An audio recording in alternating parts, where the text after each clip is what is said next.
What's up, Rangers fans? Welcome back to the channel. I hope you all are having a great start to your day. I know I am, because we're in for an action-packed new episode here, our 10th episode of Rangers Review. Myself alongside Statboy Steven, as we'll be breaking down the past week of games for the New York Rangers, how they fared, our personal thoughts on them, how individual players have fared as well, and so much more, and all the types of moves and upcoming things that have happened with them between Artemi Panarin, now back with the club with his long leave of absence, and Vitali Kravtsov, who looks like that he'll be with the Rangers starting to play with them now that his KHL stint is done in their playoffs. So as always, guys, make sure you stay all the way until the end of the video, find all the deets and all our thoughts on these players and what we can expect from the Rangers, not just now but going forward. If you guys end up enjoying this kind of Ranger content and want to see more great Ranger content like this, make sure to smash that like and subscribe button, share this video with your friends, put on the notification bell, all those great things. Make sure to check us out in the description down below if you want to check us out in a podcast format versus a video. But enough of me talking, let's get right into today's vid. All right, what's up, guys? Welcome back here for another episode of Rangers Review. Steven, we've had a pretty eventful week for the Rangers. Not necessarily a great one when it comes to wins and losses, and I will say that I'm now 2 for 2 back-to-back weeks. We're predicting everything to be right, 1 and 2 this week, and you had 1 and 1, if my memory's not mistaken, correct? Yeah, I was hoping to go at least to overtime in one of these games, but yeah, winning at least one against the Bruins is good. They are, I feel, not necessarily the best team in our division, but the one that we struggle with the most. They are our worst matchup. So winning that game on, I think it was Thursday, was interesting. Losing against the Penguins, yeah, I wasn't surprised there, after losing 5-1 to them a couple of days before. And yeah, I mean, winning 1 out of 3 in a season like this, in a division this strong, yeah, it shouldn't surprise anyone. But the win we did get, it was a good win. Panarin back in the lineup, you can immediately see the impact he makes, which we'll talk about in a minute. But yeah, I mean, I'm just happy that finally they won an early game. Yeah, that's true. That's a good point. Or you were able to watch it. A weekend game at least. Yeah, no, I agree. This week, again, while the Rangers didn't necessarily have a great week winning and losing wise, there are some positives to take out of it after things seemed so down at first. But just to summarize again, yes, the Rangers lost. Of the 3 games, they lost 2 of them. The first being game 24, and that was against the Penguins. They lose 4-2, so they lose back-to-back games against them again, unfortunately. But then you get on to their first of 2 back-to-back games against Boston. They lose the first one 4-0, and then for game 26, the last game of this past week, they win 4-0. And what a polar opposite game. In my opinion, I thought that was probably one of the best games the Rangers played easily all season. They just did not stop putting the gas. They just kept stepping on it the entire time. Panarin back in the lineup, as we know, making an impact. The most notable thing was that beautiful pass to Strome, and Strome's been pretty well for the Rangers, continuing to be. Now that Panarin's back, he's going to continue to thrive. If you look at our top 3 players the past week points-wise, you have both Buchnevich and Kreider tied with 3 points apiece, and then Strome with 2. And then the goaltending is going to be a big question that we're going to get to here shortly. But just wrapping up basically our top scores to date through 26 games. For people that don't know, it's Buchnevich leading the way, which he's going to be a big discussion piece as we get closer to the trade deadline. 22 points in 26 games. And you have Kreider right behind him, 19 points in 26 games. And he is currently tied for first all in the NHL for away goals, that being with 9 currently. And then you also have Stromer, who has 19 points in 26 games, and then Panarin 19 and 15, including a point now in his return. So overall, it was great to see how well of a game they had against Boston. Of all teams, Boston did not look anything like Boston that we're normally accustomed to. The Rangers just shut them down the entire way and had a very balanced game, both offensively and defensively. And it just makes you wonder, it's like, why can't this be the case every single night? It was nice to finally see Quinn not toy with the lines much. We haven't seen a lot of games this season where he really did not juggle the lines much. That was one of the few that's few and far in between. I hope that continues, because up until that point, my personal opinion was, and still stands, should there be these inconsistencies, that something needs to change.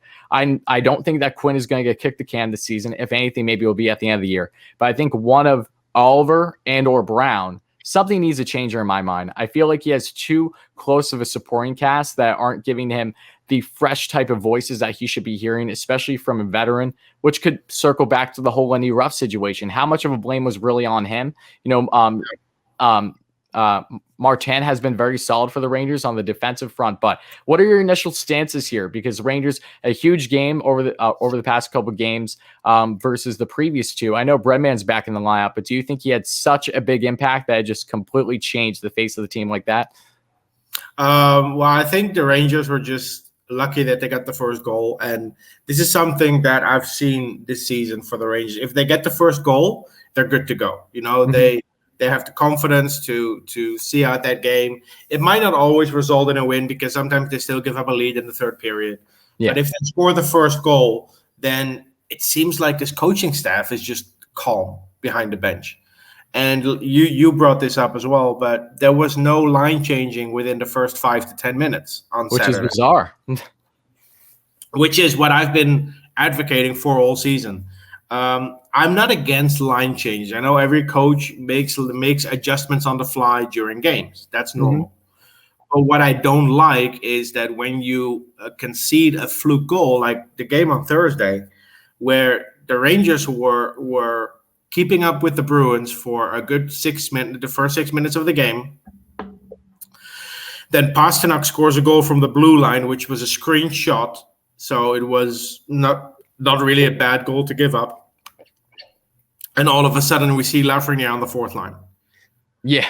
We see Kakko with Lemieux, and we see Rooney with Kreider and Zibanejad. It made no sense at all. And this is my problem. I don't mind tinkering with the lines a bit throughout the game to see if you can get something better out of it.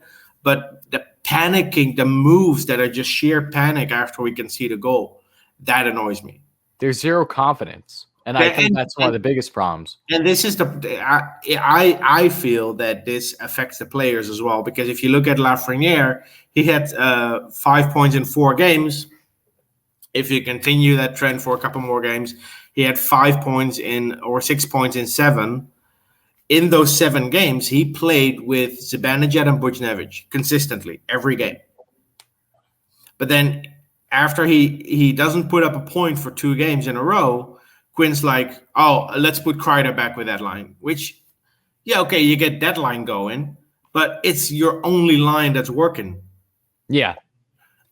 I mean, there was nothing wrong with Lafreniere being on Zibanejad's line, but Quinn it's like an itch he has to scratch, Like I agree. Yeah. He has to, for some reason, shuffle those lines. Like he should work in a casino on the blackjack table. That's he likes shuffling so much.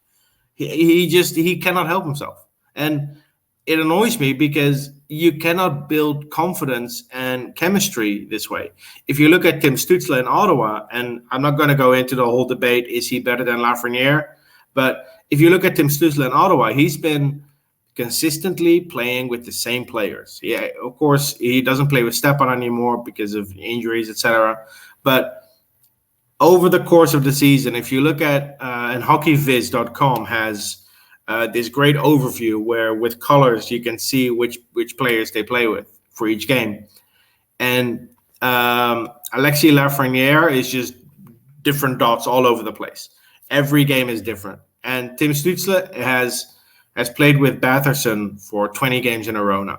He's his most consistent line mate. And then it was Stepan, and now I think it's Colin White. That's consistency. That's how you build momentum. That's how you create chemistry. You cannot expect players to have chemistry if they only play together for 6 minutes.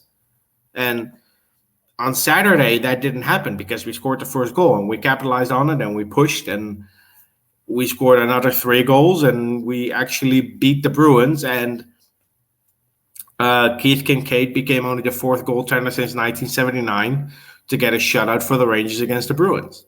So it was interesting. But looking at the other 2 games, I think the first game against the Bruins, they didn't stand a chance because of the line shuffling. But once Quinn started shuffling the lines, it was done. That game was over. That game was horrid.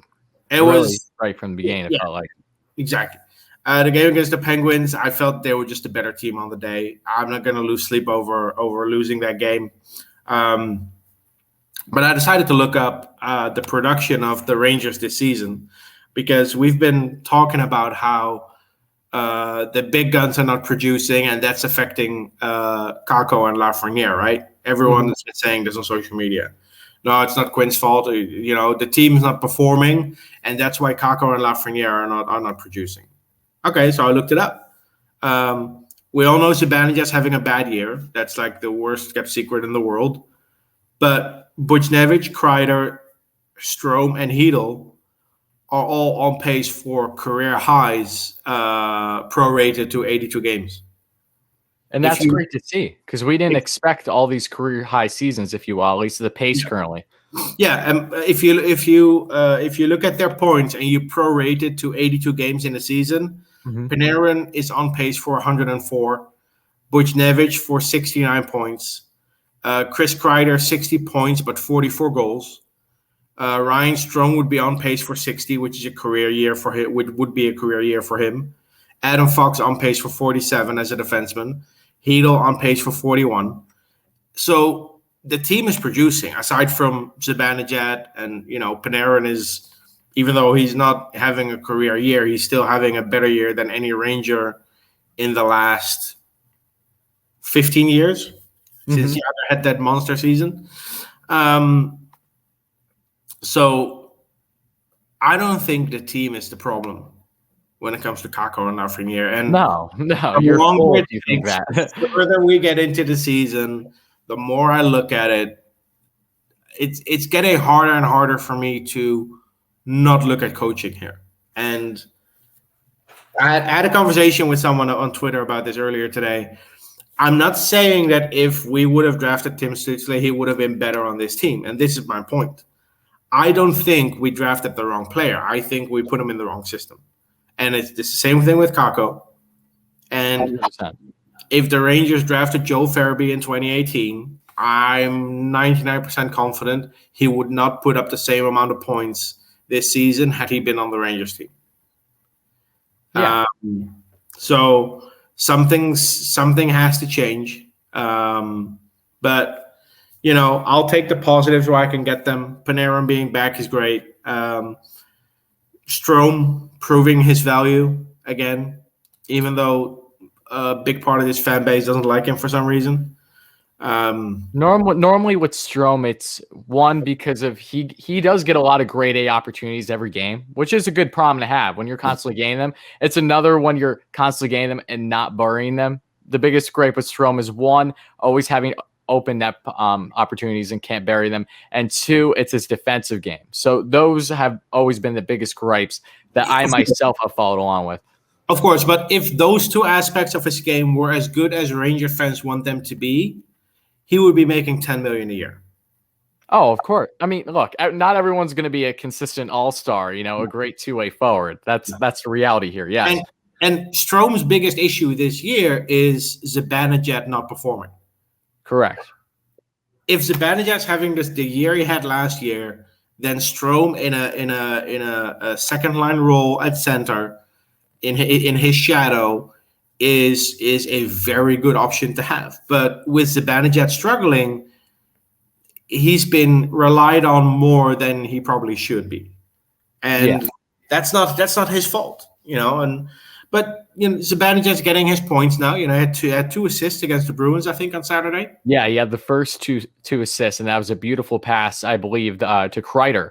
That pass was slow motion. I was surprised it actually reached Kreider, but he had two assists, so he's getting back into it. Let's hope he can build on this a little bit, And I want to throw this out here, though, to expand a little bit more on Strome. I'm not sure if you follow, but JFresh Hockey on Twitter, who is great with analytics, had this awesome stat that he's been coming out with a WAR, which means wins above replacement for different types of players. And he came out with his list here for even strength offense wins above replacement. And Ryan Strome is currently slotted among all forwards in the NHL at 13th. So he's top 15.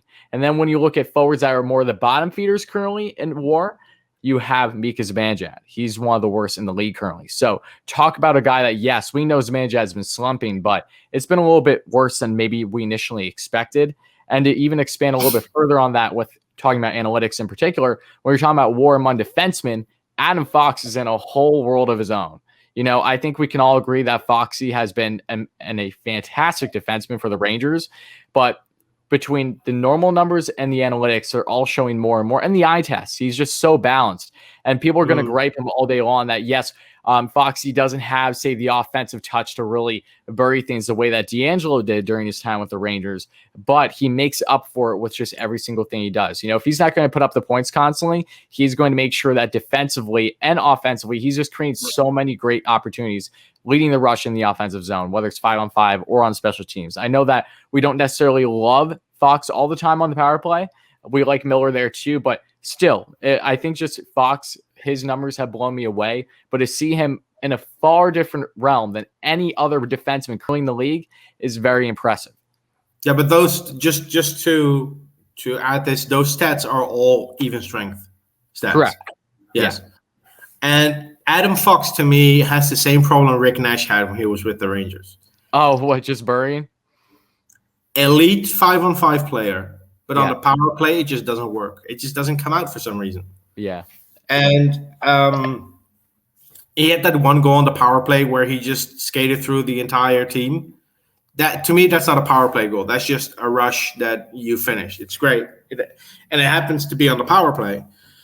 But that's not really a power play goal. Our power play is still struggling. And I think Adam Fox is one of the reasons, because every time the puck ends on his stick, the play slows down so much.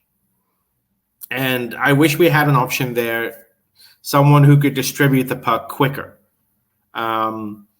He's just very smooth. He's like a little hesitant with every single thing he does. And that's fine because that's led to his success. But on the power play, when you really need that quick snap and release on the point constantly, you're not always going to get that from Fox. Exactly. And Fox usually needs that second touch, and he takes a second to see where everyone is. And that gives the opponent the time to get back into position. Yeah. But that's not my biggest point with this power play. My biggest point with this power play is that no matter what happens, it's always the first unit that comes onto the ice. Yeah. And there's a big point that I wanted to bring up too. What was your initial stance on the power play once Panarin was back? Because if you ask me, it seems like we took a step back once again. It really seems that it just overloaded, going back to the original complaints that we've had for the longest time. Because once Panarin had his absence, the power play really started to click more. It hasn't been awfully consistent, but we've seen Kreider in better position on the power play. It felt a little bit more balanced. Now it feels unbelievably front-loaded once again. Well, the first problem with this power play is that just because they are your best players doesn't mean you should put them together on the power play. That's just not how it works. Yeah, absolutely.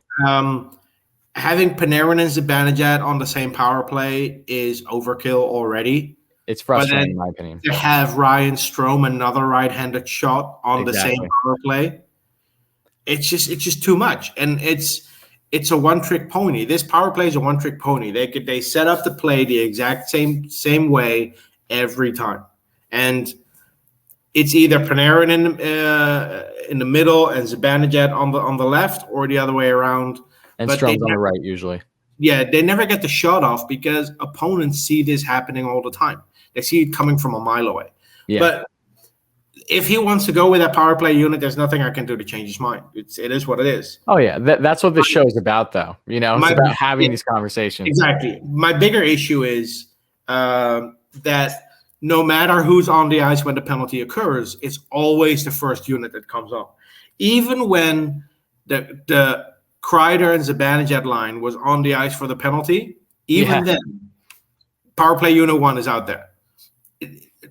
Zibanejad could have been on the ice for 40 seconds already. We get a power play, he's out there. And that's just not how you run it. That's how you shouldn't be running it. And who's the Canadians' assistant coach? Is it Burrows? I know he's an assistant with them. I don't know exactly what his position is. I think it was Alexander Burrows who was interviewed about the power play. And he said that the success of the Canadians' power play was that they used the second unit as much as the first unit. And I think that's great. That's where you should have line distribution. This is what should happen. And aside from splitting up Zibanejad and Panarin and have each of them on a different unit, if it's okay to start with the second power play unit. It's fine. Start with that unit, and then if that doesn't work, if they can get some sustained pressure, then after a minute you bring on your first unit, and they are out there against tired players, because all we see with the Rangers on the power play is that they control the puck in their zone for a minute and a half, and everyone's tired, including the Rangers power play. Opponent gets the puck, they clear it, and then the second unit gets 25 seconds starting behind their own net. Yeah. And it's weird to me that a coach that likes to shuffle lines so much at even strength is so reluctant to do it on the power play. It's very contradictive. It's like, okay, in my mind, it honestly further shows. And again, this is not just a straight Quinn bashing show. Let's make that clear to everyone watching. But it's frustrating because you have a coach that clearly shows a lack of confidence, at least in what he's trying to build and his system, with constantly line juggling as soon as something goes awry. It's been few and far in between, as we've alluded to, where that hasn't been the case. But now you have the power play that has basically been the same for a year plus now. We're going last season, had plenty of success. Zibanejad was actually shooting right. He had upwards. He would have had a tremendous season. Should have been a full 82. He led the season. He led the entire league in goals per game, percentage-wise, and not even 60 games last year. But this year is not the case. He's barely been able to hit a lick with shots. Whether he's been unlucky or hasn't got enough oomph on it, it's been a combination of both. But you have to cut the line at some point where it's like, okay, this isn't working. We know this is not working. Let's mix it up. Maybe playing Zibanejad on the second power play with the youngsters wouldn't be such a bad thing versus having, guys like Lemieux and then Hedl, Lafreniere, Kakko, Buchnevich, whoever it's going to be. But you're going to basically have all these youngsters packed on one when you already have them playing together as it is. If we're going to be talking about that third line, which is Laf, Hedl, and Kakko, I think that they should have a better balance of veteran leadership and also the righties and the lefties that we have preached more times than one. Yeah, and I'm not going to waste more time on it because everyone knows my stance on it, but it's frustrating to watch. And every time we have a power play, I'm not even in the mood to watch it. There was one point on Saturday, I think, where we had a power play, and I decided to pour myself another beer instead of watching the power play because nothing was going to happen anyway. And I come back and I see Keandre Miller behind his own net with the puck with 20 seconds to go. It was exactly as I expected it to be. So exactly. I think we should Rangers power play is just a good time to grab a beer or to smoke a cigarette, I guess. I think this is a good segue, however, though, for us to focus on some of the possible bright spots and down spots with the Rangers goaltending situation. It's become a bigger question mark, as we know, this past week. If you look at who was a better goaltender between Keith Kinkaid and Alexander Georgiev, everyone would agree it was, in fact, Keith Kinkaid, who had his first win with the New York Rangers, had his first shutout this past week. And let me throw this stat out here because as we are getting closer to Igor's return, yes, he is actually labeled as being on injured reserve. This is something that they never officially announced, but he was put on IR, but it has already cleared. He's been the 7 days already. Now it's just a matter of when he's going to be healthy. Vince Mercogliano, at the time recording this, says expect Keith Kinkaid in net tonight against the Flyers. That we'll be getting to in a minute. But I want to know your stance here on which one do you think should be the backup or, the 1A, 1B for the foreseeable future, because Kinkaid this past week had and throughout his season in 4 appearances, including starts and coming in relief for Georgiev, has a 1.53 goals allowed and a 933 save percentage. This past week, however, he had 1 shutout and saved 57 shots. Georgiev throughout the season in 12 games played is 4-4-2, 3.33 goals allowed at 87 save percentage, and he's 7 of his last 20 in shots and saves this week. So polar difference. We know this. Georgiev has not looked the same for a bit. Remember when he got hurt, when Nick Ritchie fell on him? That seemed like that threw him off a little, but he gave up a goal right after that, and then he was pulled. He should have been pulled from the beginning. But Georgiev really hasn't been the same all season, and especially since the D'Angelo situation too. Nothing has been comfortable with him. So I know that, yes, we have to put our gripe on the defense because the Rangers' defense has been horrid on certain games this year, especially when there are numerous guys out. But Who do you think is more deserving? In my mind, you have to ride the hot hand. That's what Quinn is known for. And basically until something doesn't stick anymore, with Igor hopefully back some point this week. Yeah, you go with a hot hand, and it's hard to argue against Kinkaid at this point. But I do want to elaborate on that a little bit. Georgiev has had 2 bad weeks. But let's not forget how he started the season. He had a shutout against the Islanders. Yeah. And playing bad for 2 weeks should not erase what he has done the last 2-3 years. And when I see fans talk about we should protect Kinkaid and expose Georgiev, that's not going to happen. No, that wouldn't make any sense. I think Georgiev and Kinkaid overall, if you look at what they can do, their abilities, they're pretty even. I think Kinkaid, I was surprised he wasn't signed by another team. He wasn't under contract already. He is a solid backup in the NHL, probably better than most backups in the NHL. At the moment, I would just alternate between them, because if you are going to play Kinkaid 5 out of the next 6 games, his flaws are going to show as well. And yes, he had a shutout against the Bruins, but and I know not everyone is a fan of advanced stats, etc. But remember the team in front of him too. The game against the Bruins, and Steve Valiquette tweeted about this. The game against the Bruins, where he got the shutout, the Rangers gave up 0 high danger shots. And how many times does that happen on a given night? It's a lot easier to get a shutout if the shots you're facing are from areas where the success rate is very low. Yeah. All outside. And the way the high danger, medium danger, low danger thing works is they look at the area where the shot is coming from, then they look at around the league what the shooting percentage is, the success rate, and based on that they determine an area high danger or low danger. So if you shoot from the corner, it's a low danger shot. If you're right in front of the goalie, it's a high danger shot, because your chances to convert there are much higher.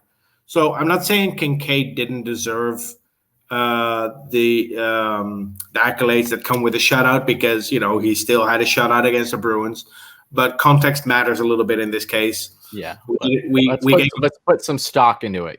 Don't put too much. We need to be aware of how the team performed. Breadman back in the lab, things were looking great. Now, exactly. I think what's going to be important too, and not to jump to the weekly schedule, but just to make a note of the Rangers are going to be playing the same team starting tonight at the time of recording this, and in a couple of days. So if you say have one of them being Kinkaid and then the other one Georgiev, the whole lineup the exact same, as long as Quinn doesn't tinker too much with the lines. That would be your biggest telltale of, okay, who is really performing better right now outside of what we have already seen. I think that's the best way to balance it. Yeah, I mean, tonight going with Kinkaid makes sense, coming off a shutout, and Quinn has been doing this. He's been rewarding goalies after a good game. Of course, earlier in the season when he just went back and forth between the goalies, it wasn't the case. But right now, and he did this with Shesterkin. When Shesterkin had a good game, he rewarded him and gave him another one. So going with Kinkaid tonight against the Flyers makes sense.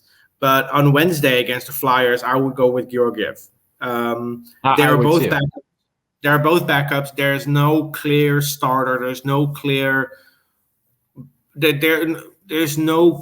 difference between the two. It's not like one goalie is clearly better than the other. To me, they're on the same level. So just alternate them. If one of them gets a shutout or plays a really good game where he saves 44 out of 45 shots, you reward them with another start. That's how I would do it. I agree. And I think that's also perfect now, because we're in agreement. Kinkaid will probably start tonight. And if he continues to play well, we'll get more of the upper hand. Hopefully Igor arrives back this week, because he has been skating and everything. He's now he's been on the IR, but he can come off whenever now, because you just need that week period, right? But yeah, he was put on IR retroactively, which teams can do. And it's just for cap flexibility. It doesn't generate cap space, but it gives them a little bit more flexibility to momentarily you can go over the cap for the amount that's on IR, etc. And with him, with his bonus structure that comes into play, it's a weird season. And especially for the Rangers, we've never been in a situation where we have this many performance bonuses on the team. I know, because you have a lot of really up and coming youngsters, to put it lightly. Yeah.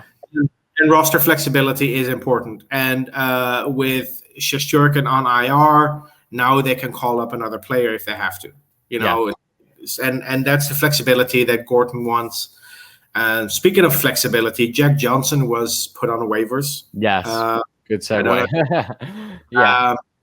I'm shocked. I gotta say, I'm a little shocked. I think Jack Johnson was signed more as an insurance policy in case Keandre Miller didn't work out, or in case Libor Hayek didn't really play up to standards. But the interesting thing about Jack Johnson going on waivers is that it happens exactly 30 days before the trade deadline. Makes you wonder if there's a reasoning behind that, Oh, there is. So if Jack Johnson clears, and I think he should have cleared by now. Yeah, he did clear. He did. There is yet at the time of recording this, it might be done by time this is uploaded for everyone, but we may have found out by then what's going to happen with him, if he's going to be the taxi squad or whatever. We don't know yet. Let's assume he clears, because what team would pick him up? He cleared. He did clear. That was official. So he cleared. So now the Rangers have flexibility for 30 days, because a player who clears waivers is waiver exempt for either 30 days or 10 games, I think, whichever one comes first. Mm-hmm. So for the next 30 days, the Rangers have the flexibility to send down Jack Johnson to the taxi squad, because you need to clear waivers before he can be sent to the taxi squad. Yep. Carolina Hurricanes did the same thing with Jay Gardner, which I think is a much bigger story than the Rangers waiving Jack Johnson. But with the flexibility that comes with it, now when they send Jack Johnson to the taxi squad, it doesn't impact his salary, because he's on a one-way deal. But we can bury, I think, $1,175,000 on the taxi squad. And it gives you the option to call up someone else. So if you put Jack Johnson on the taxi squad now, it opens up enough cap space to, in a couple of weeks, add Vitali Kravtsov to the lineup. Yeah, and that's a great segue too, because Kravtsov, as we know, is one of the most coveted Ranger prospects there is outside of Niels Lundqvist. I know that you're a little upset to see him go now that he won't be in the KHL anymore, but it's not as bad as what Niels will inevitably be. But that's a discussion for another day. So let's get on to Kravtsov here, because he really had a strong season, a little up and down. Started off absolutely scorching in the KHL, playing for Tractor, had numerous goals. I think he had upwards of 9 to 11 goals within he was almost on a goal per game base, especially to start the year. He had a multiple game goal scorer streak. Then he was hurt, unfortunately, which has been something that has been a slight issue for Kravtsov in the past. He was slow to pick up, but really leading into the final 5+ games of the season and into playoffs, he continued to perform well. If you look here, Kravtsov has a total of 24 points in 49 games this year playing for Tractor, including 16 goals and 8 assists, and he was a +8. And in 5 games played in the playoffs, where they lost the series in 5 of the best of 7, he had 4 points, including 2 goals and 2 assists. He was dabbled with, as you know better than I do, with his line situation, where he was, his placement. So do you want to expand a little bit further on Kravtsov, what he's going to bring to the Rangers, and then I'll also touch on when exactly we might see him? He had a really strong start to the season, and then, as you mentioned, there was an injury that ruined it a little bit for him. And of course, my wildest expectations were that he would put up a Kuznetsov type season. Unfortunately, he didn't. But if you look at his production, it's still a steady increase from the previous years. So he's a better player now than he was a year ago. I think that's important. Scoring stood out most to me this year for him. The goal scoring was great, but his overall game has improved immensely. I mean, defensively, he's a much more responsible player, and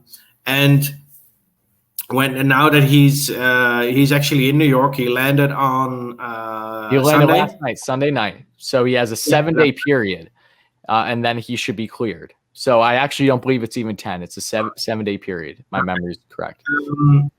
I don't know. It depends. I'm not that well versed on the state regulation when it comes to COVID quarantine. But I think he gets tested every 3 days. That sounds about right. And if he has 3 negative tests in a row, he would be cleared. Okay. So he probably got tested as soon as he arrived. Yes. And then he'll get tested within the next 72 hours and then another 72 hours. Exactly, yes. And if he I think if all 3 tests are negative, then you're cleared from quarantine. I think that's how it works in New York. But the timeline now is that he could probably join the Rangers next week, Monday, for practice. I don't think Quinn's going to play him immediately. Unless he really just is like a star right away. It's like, okay, I kind of need a unless he blows him away in that one practice session, he's probably not going to play the first game. My expectation has always been either the Thursday game against the Flyers or the Saturday game against the Flyers. But Monday, I think we're playing Monday against the Sabres, and that's the day he would complete his quarantine. Yeah. To go straight from there onto the team into the lineup, I don't think that's going to happen. Maybe a couple of weeks ago when we had all these injuries to deal with, it would have been an option. But now with a full lineup, it's hard enough as it is to figure out who David Quinn's going to leave out of the lineup as a healthy scratch. And it really does leave you wondering, as I was just pondering this more leading into our episode, the trade deadlines are right around the corner. We're under a month away now. What does this entail the fate to an extent of one of a Pavel Buchnevich to an extent? I hope not, but I do think that we are going to find out fairly soon, depending on the Kravtsov, how he plays and his utilization, because you're right. Where are you going to put him currently? In my mind, you're looking at the roster. Blackwell is on that second line. Okay, you move Kakko up, and then you have Kravtsov starting on that third line with Lafreniere and Hedl. Or maybe it would even be better, in my opinion, to probably have Kravtsov hop right in the top 6 for at least a game or so with Panarin and Strome. Panarin obviously helps because of the whole Russian connection. It's going to be easier for him with that dialogue. And 2, at least have him with more established guys right out of the gate versus, say, the youngsters. Yeah. Or you play him on the line with Buchnevich, because... That's true. And then you move Kreider, though. Yeah, because Kravtsov and we've been over this in a previous episode about the whole left wing, right wing thing for players. Yeah. Kravtsov has played mostly left wing in the KHL. And over the last 3-4 years, nothing has given me an indication that he's uncomfortable on the left side. I know he's listed as a right winger, but if you can put him on the Zibanejad Buchnevich line, even though I would like Lafreniere there, it gives you some flexibility. On the other hand, if you put Kravtsov on the left and you already have Panarin and Kreider and Lafreniere, man, this team has so many wingers. It's going to be hard to figure out who slots in where. And this is why I think Quinn's going to take his time with Kravtsov. He's probably not going to play the first 2 games he's on the team. But when he does, we'll see what happens. The more interesting thing with the deadline, which you brought up, I don't think Buchnevich is definitely going to get traded at the deadline. I don't think it's definite either, but I know his value is sky high currently. Even though he's a free agent, he's a restricted free agent, so they don't lose him for nothing in the summer. They still own his rights. Correct. So if they want to trade him, they can trade him in the summer. The same way that happened with Jacob Trouba. When Jacob Trouba was traded to the Rangers, he was a restricted free agent for 1 more year. Kravtsov and Kakko have to really show they can pick up the production that Buchnevich would leave with Buchnevich to justify that trade. I don't see that happening at all. Yeah, no, that's fair. Again, I think Buchnevich is more, as of right now, it's definitely 60-40 with him staying with the team. The only way I see him for certain being dealt is, 1, Gordon gets an offer he simply can't refuse from a team that's really deep, looking for a big playoff push this year, that has the salary to handle him and full intention to re-sign him. So, yeah, I tend to agree with you there. It's just going to be interesting as we inch closer. I never say no to any trade. Everyone can be traded. The same the age-old Gretzky quote: "If Gretzky can be traded, everyone can." So for the right return, I'm sure he's available, but they shouldn't trade him just because Kravtsov's on the team now. Oh, yeah, I'm aware of that. I think Yeah. that you need to have not just Kravtsov where he's going to solidify himself, but that he already has made a quick impression. That's like, okay, say it over whatever game span it would be prior to the deadline. If that's enough to give you inclination, then okay. But again, that's pushing it at the same time. Yeah. So we'll see what happens with Kravtsov. I think ideally I would like to see him on the third line, and the battle will be between him and Gauthier. Yeah. Or even Blackwell to an extent, though. You got to remember, Blackwell is one of those guys. Same thing with Rooney, even though Rooney should be fine. But like one of those is Quinn's going to have to really figure out, all right, he is here to develop players. Is he going to give more of the upper hand to the youngsters that are specifically coming here? Because it's like, hey, we need to play them in the top 9 more so than focusing heavily on winning. As we alluded to, we much rather the Rangers lose a high-scoring game or whatever it may be, and the youngsters are actually contributing because they're getting the proper playing time they deserve.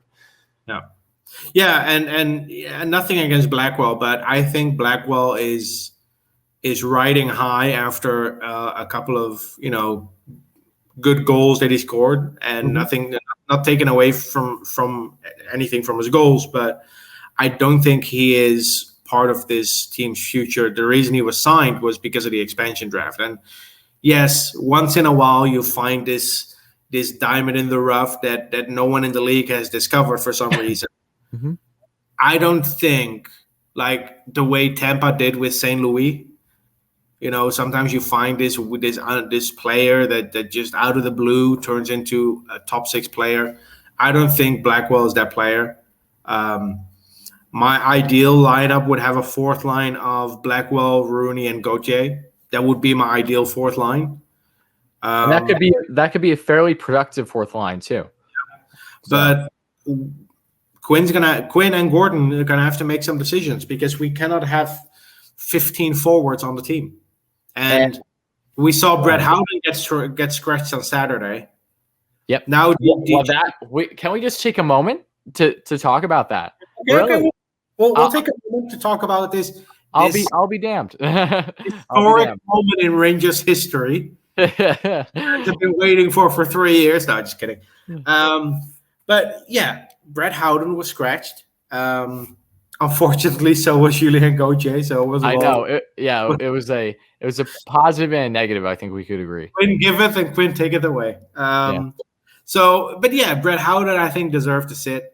Although I also think Brendan Lemieux deserves to sit because aside from fighting players when the game's over, what has he done for this team this season? I know, and that unfortunately has become more relevant this year. And let's not forget how this situation has occurred. What created this whole situation in the first place? The Rangers in the offseason went out and signed 2 warm bodies, as you will, for the expansion draft purposes, because you have to expose at least 2 forwards that have played a certain amount of games and are signed until at least 2022. So they went out there in free agency and picked up Colin Blackwell and Kevin Rooney and signed them for 2 years. And then they come into the lineup and they play well enough that they stay in the lineup.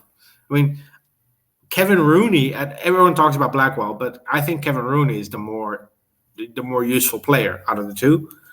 But either way, they give Quinn a hard time because now Quinn has to choose, okay, who am I going to scratch? It's not as easy as scratching the guys that started on the bench or started in the press box at the start of the season.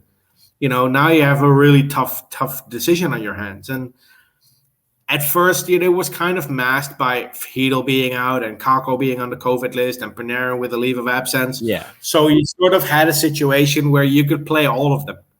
All these bottom 6 players, you had a spot for them. But then Hedel came back from injury. Kakko was cleared from the COVID list. Panarin came back onto the team.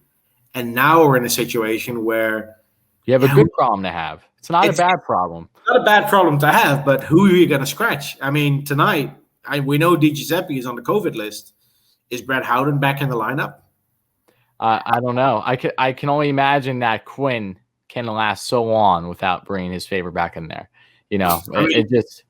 can you really justify bringing Howden back in the lineup after Saturday's game when, as a coach, you preach rewarding players for, or if you reward a goalie for a shutout, shouldn't you reward the team in front of him? And this, So in my mind, is a testament to, okay, how much does Quinn actually hold true to his word? Because since he has become coach of this team, yeah, he has at times, but it hasn't been consistent in the sense of, think about the beginning of the season, for instance, when Igor actually had some strong wins.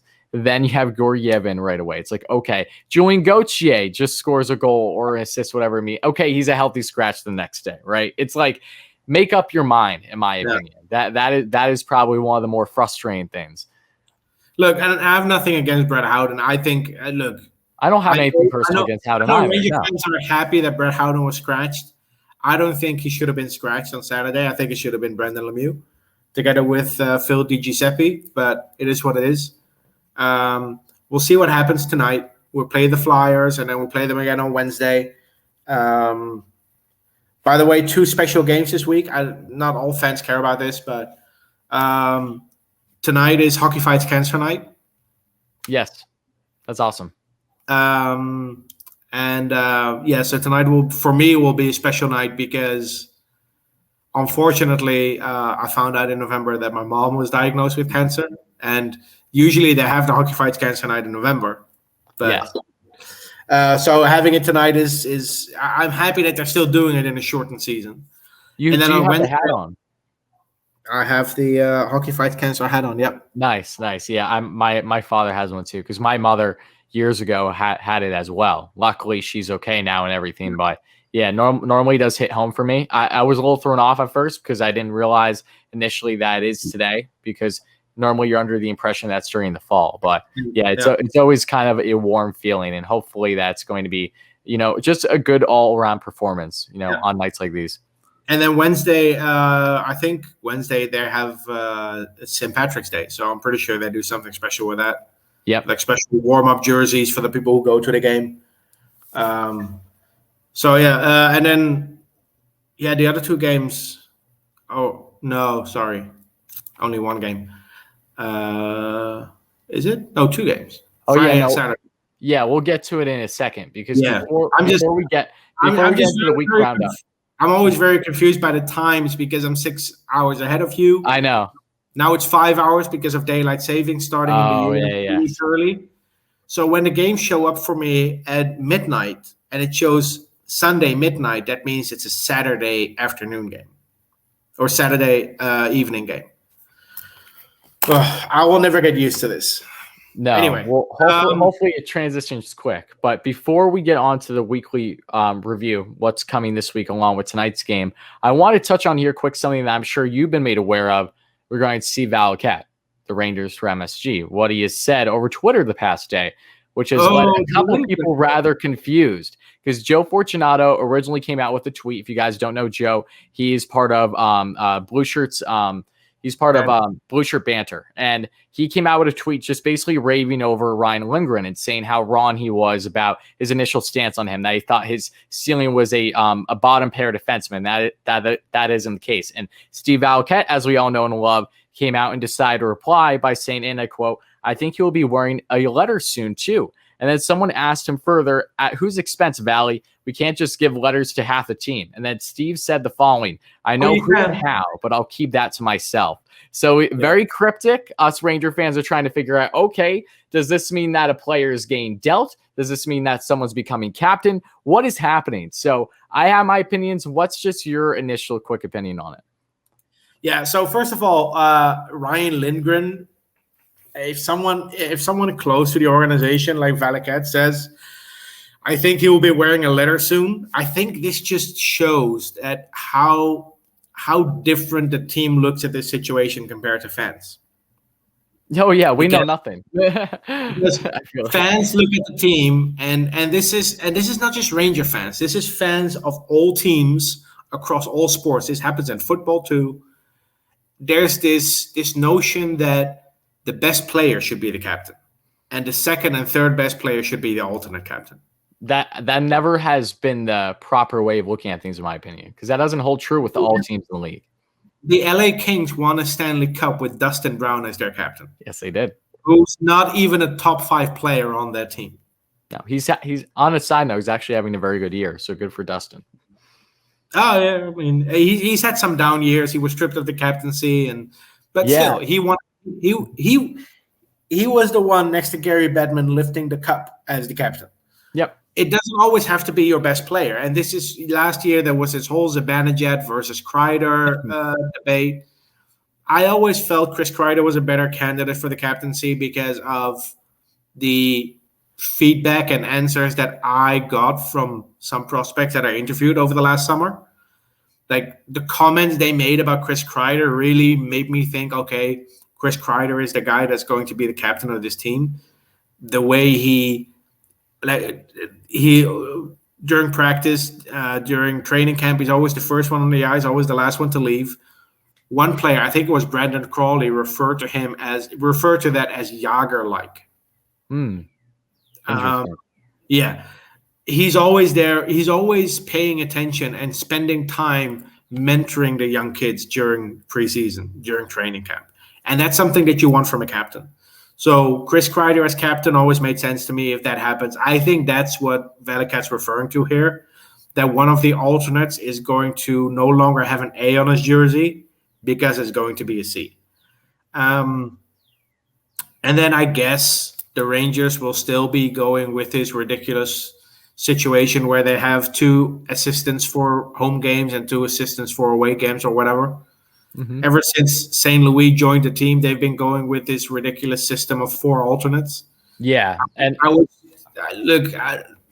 don't really care. I think it's for the jersey sales. It helps, I guess. I want to know your stance, though. What do you think this means of Lindgren? Do you think that Lindgren is just going to become an assistant and someone is traded? Do you think that someone is going to be boosted up to captain and Lindgren I think becomes it? What is your stance? I think Kreider will be named captain probably next season. I don't think they do it mid-season. And then the alternate captains, maybe they trade away Zibanejad. Who knows? Yeah, I know. It's weird. It's weird. Again, for all we know, this could be something that doesn't happen until next season, you know? It's weird to think about, but when I think back of 2016, nobody saw the Brassard trade coming either. No. And then alternate captains, what you're left with is Trouba, Panarin, and then I guess Lindgren would make sense. Even if Zibanejad isn't traded, you would have Panarin, Zibanejad, Lindgren, and Trouba, which is a good leadership team, I guess. But what ultimately it comes down to is this, and I brought this up several times in chats with people, and Kreider said in an interview as well. It matters more to fans than it does to players. The players don't really care who wears a letter. Yeah. Putting a letter on your jersey doesn't change how they see you in the locker room. No, unless you truly adopt the role because the organization takes heavy pride in a captaincy. Because I know that there are teams that once you are given that C on your chest, they do have somewhat of a different locker room presence. Maybe it's intensified a little bit more. Maybe it's little things. You know, there are plenty of players that go about their business the same, but, you know, they're just a leader, quote unquote, on the ice. But it does kind of vary on organization, too. I know. I think it was the Red Wings, where once you're named captain, you are expected to do all these additional things off the ice. You know, you represent the team, you go to hospitals to talk to children, etc. Not that other players don't do it, but as the captain, you're sort of leading the way in that as well. Yeah, you're the voice of the organization. You're the voice of the organization, the spokesperson. If you look at Kreider over the last 2 years, I mean, maybe it's just me, but he's always the one giving post-game interviews. Always. He's definitely intensified. And I think what we picked up on a lot during the offseason and last season too was Mika was too. It really looked like it was Mika and Kreider standing out by far the most. So.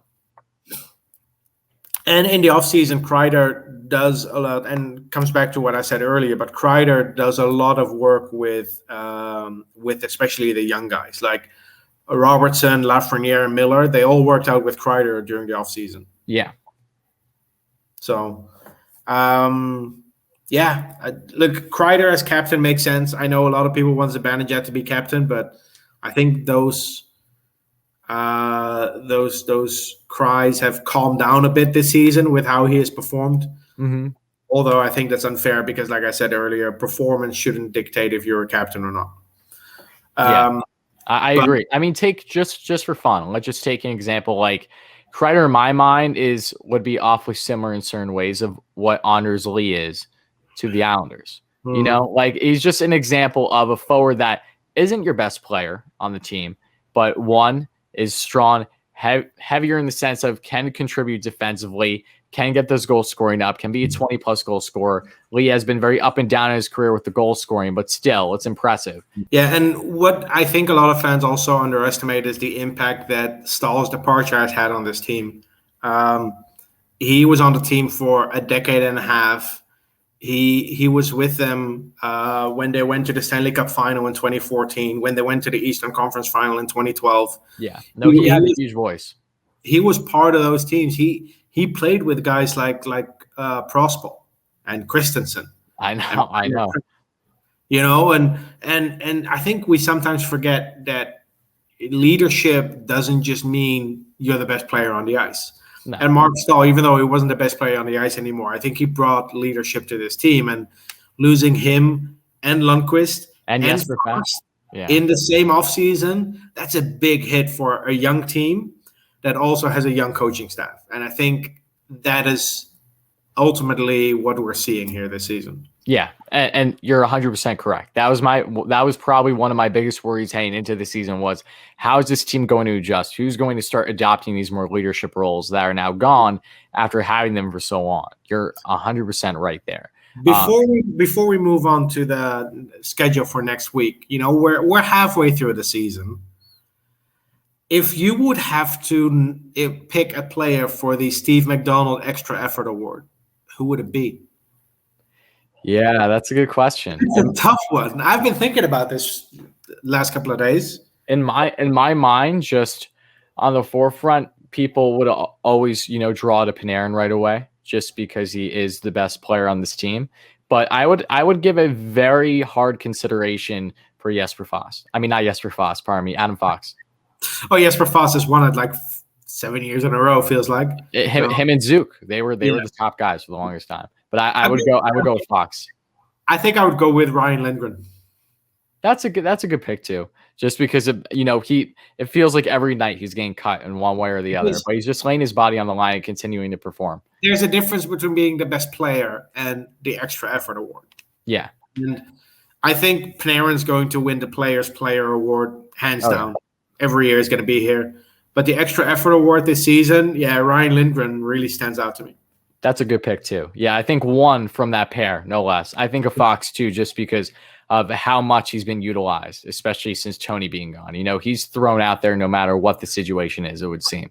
And for good reason, though. He does a great job. But now is a perfect time as we wrap things up here to get on now for the this weekly schedule here starting tonight against the Flyers. The Rangers have another schedule where you just have back-to-back games. Schedule-wise, at least, where you're playing against the same team. They do that twice this week. So tonight against the Flyers, then Wednesday against the Flyers, both home for those games, but then they're going to be out to D.C. over the weekend, which is going to be a very difficult straight-up back-to-back on Friday and Saturday against the Capitals. So what is your initial prediction on how you think that they will fare? I'm going to go with 1-2-1. 1-2-1. That's a good pick. I like that pick. I'd like to go 2 wins here. I really would. So I'm gonna stick to my guns and say that they go 2-1-1. A little bit more optimistic. And the only reason for that is 1, Igor might be back this week. 2, if they continue to actually have this consistency from what we saw the previous game. Now, granted, they probably won't. But in this scenario where they do, I think that they'll have success. The Flyers have been a very up and down team this year. They're on the outside looking in. They're currently still right around 3 points out of a playoff spot versus the Rangers, who are currently 7th here in the East. And then you also have the Capitals, which are going to be the biggest hill to climb because they are currently 2nd in all of the divisions. So The Flyers, I think they have a strong chance, far better matchups than what they had with them last year. They didn't win a lick against them all last year, but this year has been a little bit of a different story. DC is going to be huge. If they take one of those games from DC, I think that'll be monstrous for them. Just like when they've taken a couple games from Boston this year. And some games have been blowouts, others have been very tight. So I'm going to go 2-1-1 on the very optimistic side, and you're probably going the more realistic one. Yeah, we'll see. Hopefully they win tonight. Yes. The theme nights are always a little bit special, and you want your team to come out and win. Mm-hmm. Bruins had their St. Patrick's night on Saturday, and they lost 4-0. So you don't want that for your team. So we'll see. Tonight, Kinkaid in net. Second game back for Panarin. Yeah, I have a good feeling about tonight's game. Good. Hopefully we're not looking back just a day later and it's a complete blowout or anything. So we're trying to stay positive. But again, I agree with you. I'm looking forward to tonight and the games ahead. Big week for the Rangers for sure. Definitely can be a make or break week for them if it wasn't already make or break enough, being 7 points out of a playoff spot. But we hit everything nail on the head. Is there anything you'd like to share before we get out of here? Anything I would like to share? Anything we forgot? I don't think so. I think we touched on everything. Looking forward to Kravtsov in a blue jersey. Yes, I'm looking forward to us actually having our episode. And once he's here and either he played a game already or is about to, that's going to be really exciting. So thank you all again, Rangers fans, for watching. I hope you enjoyed. And as always, let's go Rangers.